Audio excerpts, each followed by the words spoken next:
Terminei agora a aula de mentoria com a minha aluna, a gente nem conseguiu finalizar tudo, a gente vai finalizar na próxima, porque é bastante conteúdo, mas eu quero conversar com uma coisa com vocês e quero que vocês me digam se faz sentido ou não, tá? No começo da mentoria aqui, vou dar para vocês um pedacinho do que a gente conversou hoje na mentoria.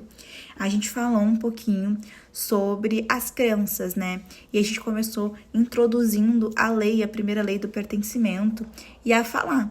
Muitas vezes o que a gente vive na nossa infância com os nossos pais, dentro daquela situação, dentro daquela casa, com a nossa criança, reverbera muito forte na nossa vida adulta.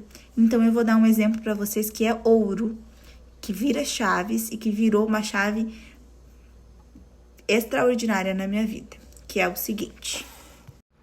Quando eu era criança e estudava, eu lembro que vinham uns caras que vendiam uns livros na escola, nas salas, né? Então eles vinham com umas maletas e tinham umas mini maletinhas que vinha 6, 8 livros, que vinham com alguns outros de colorir, alguns de leitura. E era um máximo, a criançada ficava todo mundo enlouquecido por aqueles livros. Era um evento, né? Quando os caras iam para fazer essas vendas nas salas de aula. O que acontece? Existe a triangulação, que é quando os pais triangulam na infância com a criança. Então, o que é isso? Tu olhar para a criança e dizer, olha, tem que comprar o teu uniforme da escola, mas eu não tenho dinheiro para comprar, o que eu faço? Tu dá uma responsabilidade para uma criança resolver algo que não é para ela resolver, que é para você, adulto, resolver. Isso acontece na triangulação e o adulto ele vai para a vida não entendendo o posicionamento dele. Dito isso, o que aconteceu? Quando vinham esses caras para vender, eu já sabia que eu não podia nem pedir para os meus pais, né? Que eu sabia que eles não tinham como, porque tinha muitas questões, tinha muitos problemas. Na verdade, talvez se eu tivesse pedido para eles, compra um livrinho ou compra alguma coisa, naquela fase que a gente estava ali, naquele momento da vida que aconteceu isso, talvez eles conseguissem.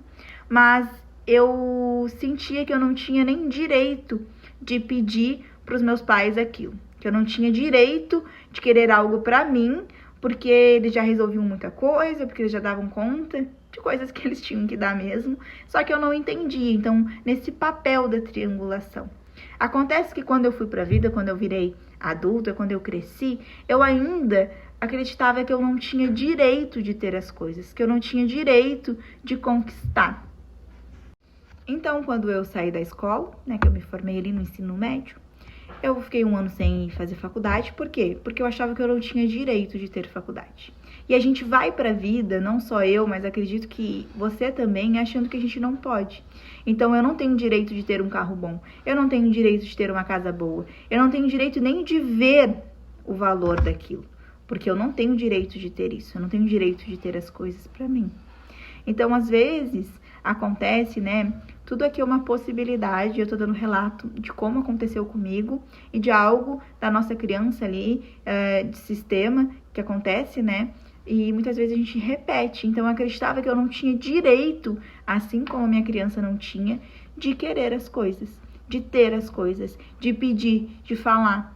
Então, muitas vezes aparece uma oportunidade na tua vida e tu não vai lá e não te vende. Tu não vai lá e não fala que tu é boa, porque inconscientemente tu acredita que tu não tem direito de ter, que tu não tem direito de conquistar, que tu não tem direito de ir.